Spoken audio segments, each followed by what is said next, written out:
오늘 우리에게 주신 하나님의 말씀은 욥기 31장 5절에서 8절까지의 말씀입니다. 만일 내가 허위와 함께 동행하고 내 발이 속임수에 빨랐다면 하나님께서 나를 공평한 저울에 달아보시고 그가 나의 온전함을 아시기를 바라노라.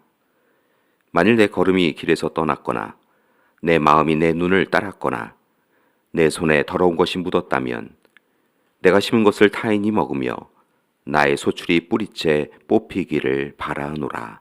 아멘. 욥은 친구들과의 계속되는 논쟁 가운데에서 마지막으로 자기의 변호를 힘써서 합니다.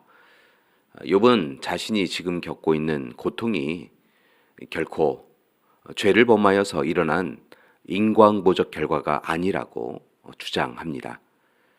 그리고 자신의 의로움과 거룩함과 정결함을 하나님 앞에 맹세합니다. 욥은 그 누구보다 하나님의 뜻에 합당하게 살아왔습니다. 하나님의 율법, 규례, 계명을 열심히 지켜왔습니다. 그래서 지금 자신에게 일어난 일은 실은 너무도 부당하다고 친구들과 하나님께 항변하고 있는 것이지요.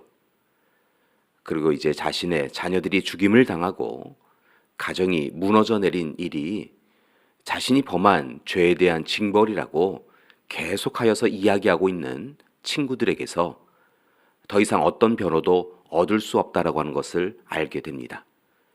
그리고 욥은 스스로가 자기 자신을 변호하기 시작합니다. 이것은 마치 고대 근동의 법정에서 피고의 무죄를 증명할 수 있는 증인이 아무도 없을 때 피고 스스로가 자신의 무죄를 주장하는 모습과 비슷하다라고 할 수 있겠습니다.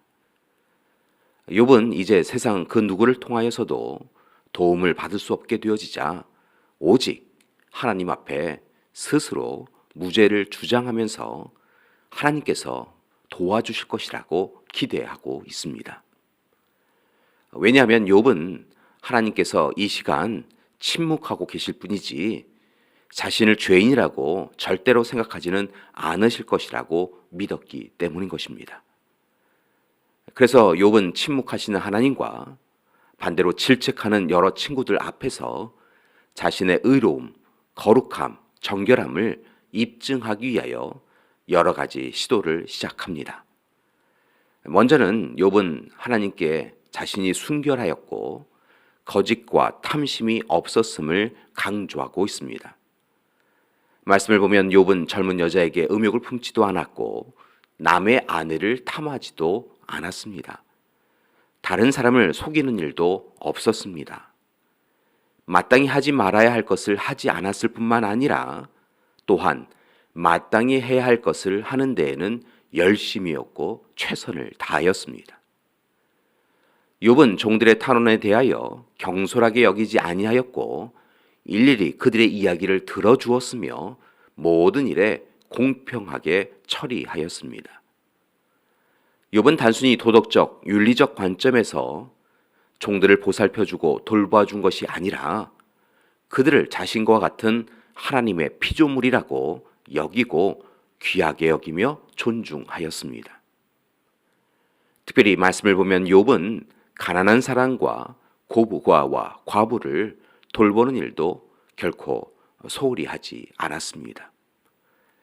최소한의 윤리적 의무를 다한 것만이 아니라 주저함 없이 그들에게 자신의 것을 베풀어 주었습니다.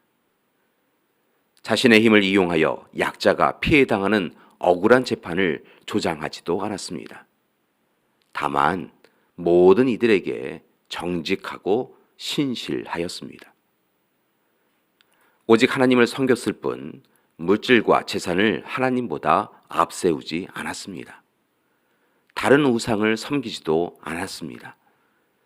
나아가 개인적으로 원수된 이들의 고통과 재난을 보며 기뻐한 적도 없었고 또한 저주한 적도 없었습니다. 나그네를 내버려 두지 아니하고 집에 초청하여 그에게 따스한 밥을 베풀어 주었습니다. 욥은 부당하게 사람들의 땅을 빼앗은 적이 없으며 또한 어려움에 처한 이들을 있으면 그들을 도와주었습니다. 이처럼 욥은 하나님 앞에 정결하고 거룩한 자로 계속하여 살아왔습니다. 그렇게 욥은 하나님 앞에서 자신의 결백함을 주장하였고 하나님의 도우심을 이제 청합니다.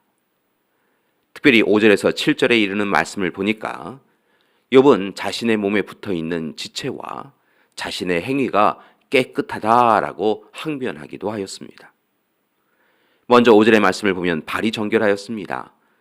욥은 자신이 허위와 동행하지 않았고 발이 속임수에 빠르지 않았다라고 이야기합니다. 즉 언제나 자신의 발은 바른 길을 걸었고 죄악을 향하여 걷지 않았음을 강조하고 있는 것이지요. 둘째, 7절의 말씀을 보니까 눈이 정결하였다는 것입니다. 욥은 자신의 마음이 눈을 따르지 않았음을 강조합니다. 보는 것에 눈이 사로잡혀서 악한 일을 행하지 않았습니다. 욥은 마땅히 볼 것만을 보았음을 강조하고 있습니다. 셋째, 역시 7절의 말씀처럼 손이 정결하였습니다. 여기서 손이 더럽다라고 하는 것은 범죄를 행한 것을 의미합니다. 따라서 그의 손이 깨끗하였다라고 하는 것은 그가 범죄하지 않았다는 것입니다. 욥은 스스로 자신의 변호사가 되어서 그의 몸과 마음이 하나님 앞에 정결하고 거룩하였음을 드러내며 이제 다시 하나님의 도우심을 간절히 청합니다. 그리고 하나님을 신뢰합니다. 그때 그런 그를 하나님께서 도와주시는 것이지요. 사랑하는 교회 여러분, 오늘 욥의 모습이 우리의 삶에도 교훈이 되기 원합니다. 우리도 매 순간 하나님의 도우심을 받기 위하여서는 날마다 하나님 앞에 거룩하고 정결하게 살아가야 될 줄 믿습니다. 하나님 앞에 진실하고 신실하게 살아가야 할 것입니다. 그러기 위해 다시 한번 부탁드리는 것은 하나님이 하나님이심을 인정하시고 하나님이 베풀어 주시는 사랑과 자비를 소망하며 하나님의 사람으로 힘써서 살아가기를 소망합니다. 하나님이 하나님을 사랑하는 자들을 찾아오시고 사랑해 주심을 고백하며 오직 하나님을 따르는 우리가 되기 원합니다. 그때 하나님께서 우리를 공평한 저울에 달아보시고 우리의 온전함을 아신 후에 우리의 삶을 분명 회복시켜 주실 것입니다. 바라기는 오늘 하루 우리 모든 믿음의 가족들이 하나님의 은혜, 우리를 위하여 예비하신 하나님의 은혜를 다 누리시는 귀한 하루 되시기를 간절히 기도드립니다. 함께 기도하시겠습니다. 사랑의 하나님, 오늘 이 시간 욥의 간구를 들으시고 그와 함께 하시는 하나님이신 줄 믿습니다. 오늘 이 시간 하나님 앞에 아뢰는 우리 믿음의 가족들의 간절한 기도와 간구와 청함을 들어주시고 우리 믿음의 가족들의 하나님 되어 주시옵소서. 이제는 우리 주 예수 그리스도의 은혜와 하나님의 사랑하심과 성령님의 동행하시는 귀한 역사가 오늘 이 시간 날마다 거룩하고 정결한 삶으로 하나님 앞에 서고자 하는 우리 믿음의 가족들 위해 지금부터 영원토록 함께 하시기를 간절히 축원하옵나이다. 아멘.